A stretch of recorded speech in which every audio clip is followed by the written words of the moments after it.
네, 안녕하세요. 오늘은 그 제5강 시점의 변용도 가능하다 중에서 1, 기본 시점은 1인칭이라고 하는 부분을 살펴보도록 하겠습니다. 그 교재 새롭게 쓴 수필 창작론 141쪽을 참고를 해주시면 되겠습니다. 우리가 이런 가정을 해볼 수가 있습니다. 택시가 승객을 태우고 가다가 교통사고가 났습니다. 그래서 이 교통경찰관이 교통사고 진상을 파악하기 위해서 두 자동차의 운전수와 승객 그리고 목격자의 진술을 참고하겠죠. 어느 누구도 이제 거짓말을 하지 않는데도 불구하고 세부적인 진술이 각기 다를 수가 있습니다. 그러니까 운전수와 승객 또 목격자가 각기 다른 시각에서 사건을 진술하고 있기 때문이죠. 그렇다면 누구의 진술이 교통사고의 진상을 가장 잘 말해주는 것일까? 이 모든 사람들의 진술이 다 유용할 것입니다. 그러나 또 한편 생각해 보면은 교통사고의 진상을 제대로 말해줄 수 있는 이는 아무도 없다. 오로지 하나님밖에 없을지 모릅니다. 문학 작품에서도 이 자동차 사고의 진상을 이야기하는 사람들처럼 누구의 시각에서 대상을 바라보느냐에 따라서 그 실체가 상당히 달라질 수가 있습니다. 자, 그래서 누구가 어떤 위치에서 대상을 바라보느냐 하는 그런 문제를 우리는 서술 시점이라고 합니다. 포인트 오브 뷰라고 하죠. 그래서 오늘은 이 중에서 서술 시점 중에서 수필의 기본 서술 시점은 1인칭이다 라고 하는 주제를 가지고 말씀을 드리도록 하겠습니다. 수필을 창작할 때는 이 서술 시점을 먼저 정해놓고 대상을 표현하는 것이 아니라 대상, 그러니까 어떤 이야기를 하기 위해서, 표현하기 위하여 어떤 시점이 적합한가를 판단해야 합니다. 그러니까 작가는 표현해내고자 하는 이야기를 어떻게 하면은 잘 그려낼 수 있는가 하는 것을 미리 생각하고 어떤 시점을 선택해야 한다는 거죠. 시점은 매우 복잡한데요. 이 시점에 대해서 좀 더 구체적인 지식을 얻으려면은 보리스 우스펜스키의 소설 구성의 시학이라는 책을 한번 참고하시기 바랍니다.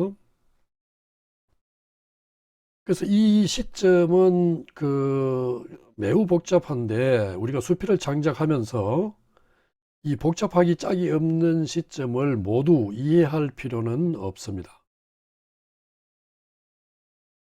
일반적으로 이제 시점을 이 넷으로 분류하는데요. 사실 뭐 이것도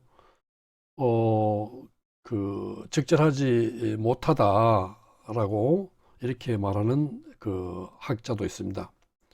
뭐 그렇지만은 일반적으로 시점을 이 네 가지로 나누고 있습니다.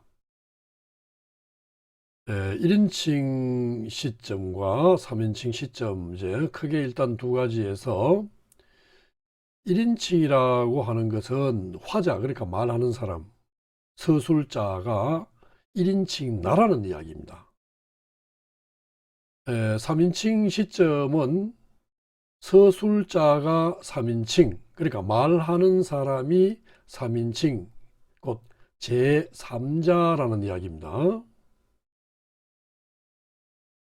각 시점은 다시 이제 관찰자 시점과 주인공 시점으로 나뉩니다. 1인칭 관찰자 시점이라고 하는 것은 내가 나의 눈에 보이는, 나의 눈으로 관찰할 수 있는 것만 이야기하는 것입니다. 주인공 시점이라고 하는 것은 내가 내 자신의 내면 심리까지도 이야기하는 그런 시점을 말합니다. 3인칭 시점도 이제 관찰자 시점과 전지적 시점으로 나눌 수가 있는데요. 관찰자 시점이라고 하는 것은 역시 눈에 보이는 것, 그러니까 관찰될 수 있는 것, 그것만 이제 그 서술해 주는 것이고, 전지라고 하는 것은 그러니까 그 서술자가, 화자가 전지자처럼 등장인물의 내면 심리는 물론이고 여러 지역에서 일어나는 사건 같은 것을 다 이렇게 바라보는 그런 전지자의 입장에서 서술을 해준다 하는 이야기입니다. 자, 이와 같이 이제 누가 어떤 시각에서 말하느냐에 따라서 대상의 실체가 매우 다르게 보여집니다. 이야기했다시피 수필은 기본적으로 1인칭 서술 시점을 취하고 있습니다. 이 시나 소설의 화자는 창조된 인물이죠. 바꿔 말하면 허구적 인물입니다. 그런데 수필의 화자는 작가 자신입니다. 그런데 뭐 이렇게 이야기하실 분도 있을 겁니다. 시인과 화자가 그 일치하는 자전적 시도 있고, 또 소설가와 서술자가 잘 구분되지 않는 자전적 소설도 있다. 그래서 이런 자전적인 시나 자전적인 소설에서는 작가와 서술자가 동일인이지 않느냐, 이렇게 의문을 지닐 수도 있겠죠. 자, 그러나 이 시나 소설에서는 작가와 서술자 나는 동일하지 않습니다. 그러니까 자전적인 형식을 취했다 뿐이지 실제로 시나 소설에서의 나가 작가다라는 말은 아닙니다.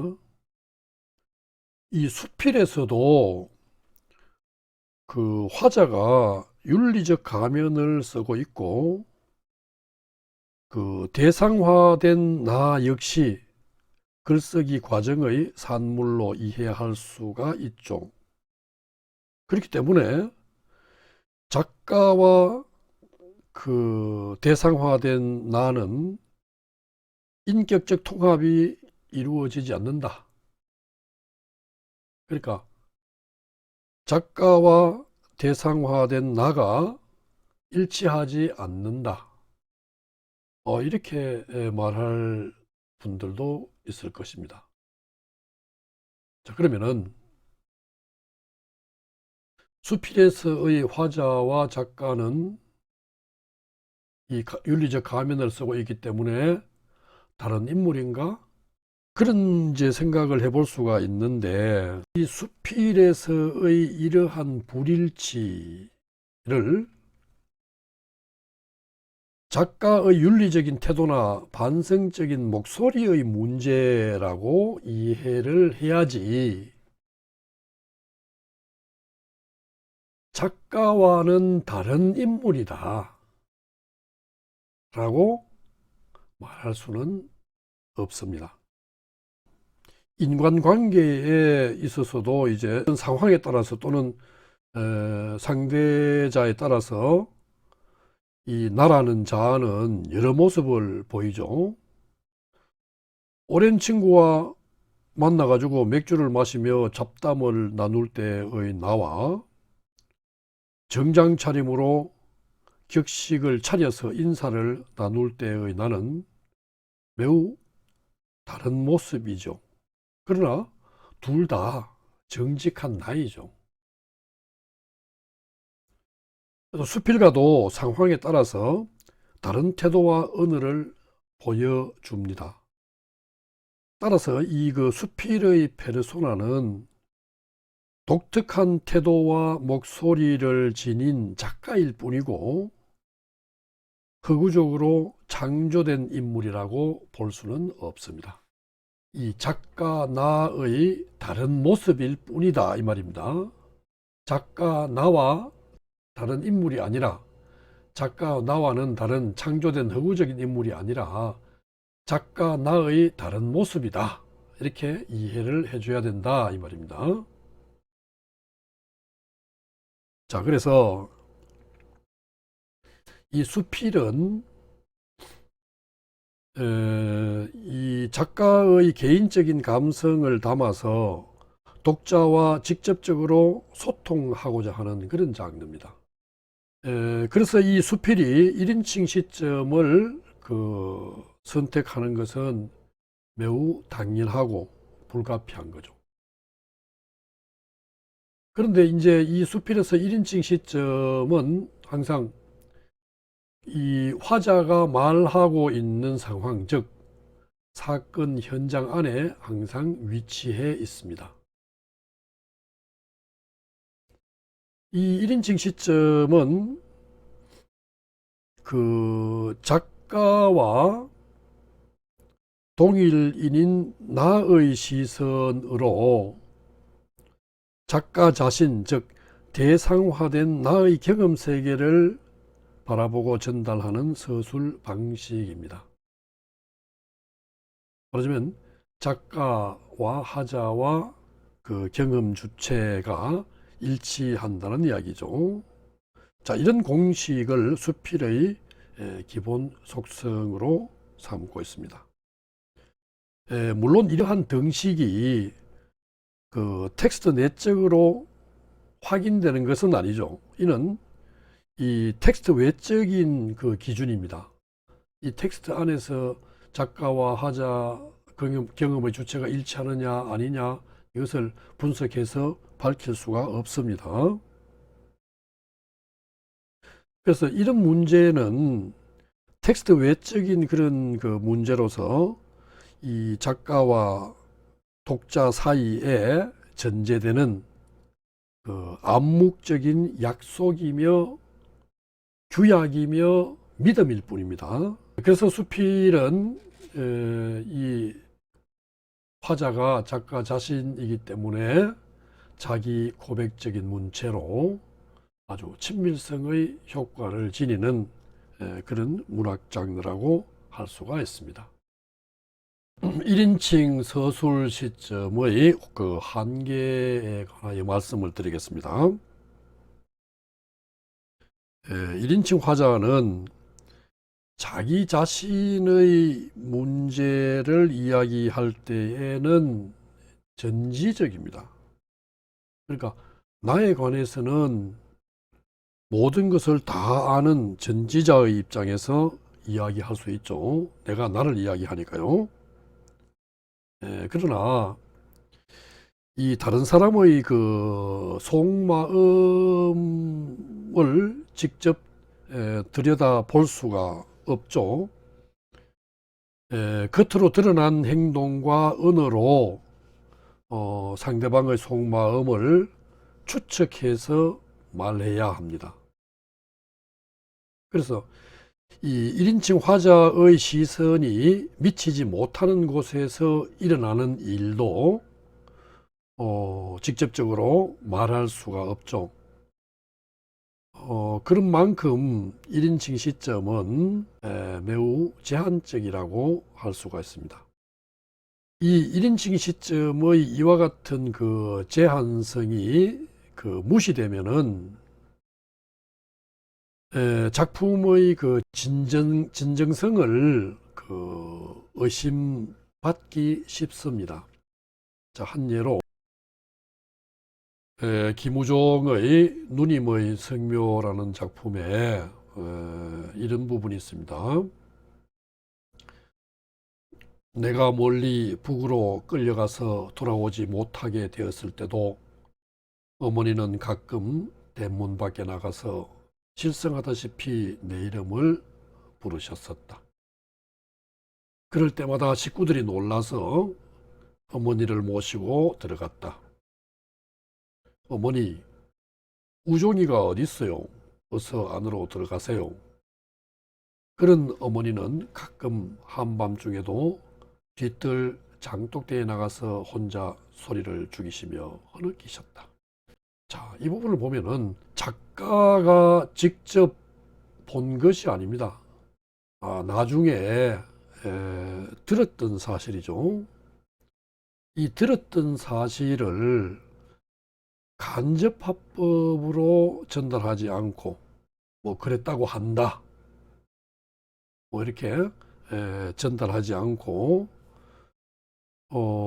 마치 이 1인칭 화자가 전지자처럼 자신의 시선이 미치지 못하는 곳에서 일어난 상황까지도 이렇게 직접화법으로 서술하고 있습니다.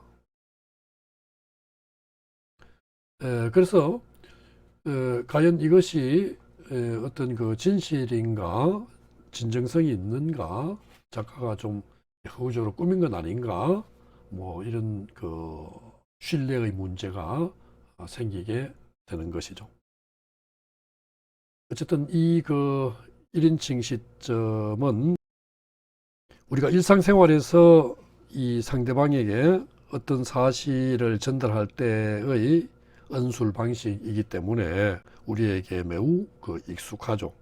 그래서 이제 1인칭 시점으로 전달하는 수필쓰기를 쉽다고 이렇게 생각하게 됩니다. 수필을 창작할 때 그 시점은 고민거리가 아니라고 생각하기 쉽지만은 문제가 그렇게 단순하지 않습니다.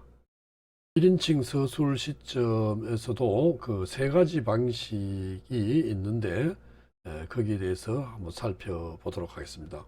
작가의 그 경험에도 매우 다양한 형태가 있을 수 있죠. 그렇기 때문에 화자의 위치도 거기에서 이제 달라지게 됩니다.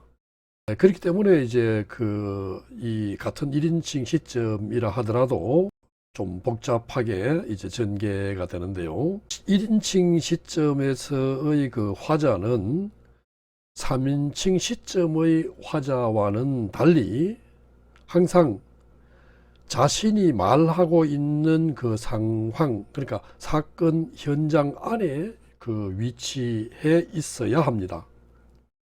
그러면서 이 작가는 중심 인물이거나 또는 이 주변 인물로서 서술된 그 상황에 가담하는 그런 위치에 설 수도 있고, 그 상황에 관여하지 않지만은 그 현장에 있는 그 관찰자의 위치에 설 수도 있습니다. 그래서 이 작가가 어떤 위치에 서서 전달하느냐 하는 문제는 표현하고자 하는 경험의 형태에 따라서 또 그러니까 그 경험 세계에 어느 정도 간섭할 것인가에 따라서 달라집니다. 좀 더 쉽게 말하자면은 화자를 자동차 충돌 사고에서의 운전자처럼 경험의 중심 인물의 위치에 둘 수도 있고, 승객처럼 주변 인물의 위치에 둘 수도 있고, 또 목격자처럼 오직 관찰자로 머물러 있게 할 수도 있습니다. 그래서 우리가 작가 자신의 경험이나 그 생각을 풀어내는 그런 이야기를 할 경우는 화자가 바로 중심 인물이 되어 있는 거죠. 화자가 어떤 상황의 중심 인물이 되어서 이야기를 풀어나가는 겁니다. 우리가 그 안아주는 공이라든가 또 경주, 성모도 바람길과 같은 작품은 바로 이런 경우에 해당이 됩니다. 또 이 그 교통사고의 그 승객의 입장에서 말하듯이 화자가 어떤 상황의 그 주변 인물로서, 그러니까 작가와 관련된 타자의 이야기를 할 경우가 있습니다. 수문지기 열쇠라든가 주사위라든가 또 꽃을 심는 남자, 이런 작품들이 이런 경우에 해당이 됩니다. 또 이 1인칭 화자가 그 말하고자 하는 어떤 상황, 그러니까 경험 세계의 관찰자인 경우가 있는데요. 자, 이런 경우에는 이 작가 자신과는 무관한 타자의 그 이야기를 할 경우에, 이 경우인데, 이 여기에서 이제 그 간략한 논평을, 그러니까 자기 생각이나 느낌을 덧붙일 수도 있고, 다만 자기 자신의 어떤 행위에 대해서, 그러니까 자기의 행위에 대한 이야기를 함으로 해서 자기 모습을 드러낼 수가 있죠. 자, 이런 작품에서는 이제 그 불끄기와 염치와 같은 이런 작품이 있습니다. 자, 그런데 자, 이 가운데서 특히 우리가 주의해야 될 것은 이 관찰자로서의 1인칭 시점인데요. 이 화자의 그 위치, 그러니까 그 이야기하고 있는 상황에 전혀 끼어들지 않고 그 상황 바깥에서 이제 관찰한다고 하는 그런 점에서 우리가 관찰자 시점이라고 할 수 있는데, 앞에서 이야기했다시피 화자가 작품 내에서 그 자기 모습을 드러내지 않고 이 정체를 알 수 없는 어떤 영역에 숨어서 있다면은, 그러니까 어떤 영역에 숨어서 자신의 모습을 전혀 드러내지 않는다면은 3인칭 서술 시점이 되고 맙니다. 이 소설처럼 또 꽁트처럼 이렇게 되고 맙니다. 수필의 영역에서 벗어난다는 겁니다. 수필에서는 작품 속에 화자가 반드시 모습을 드러내야 합니다.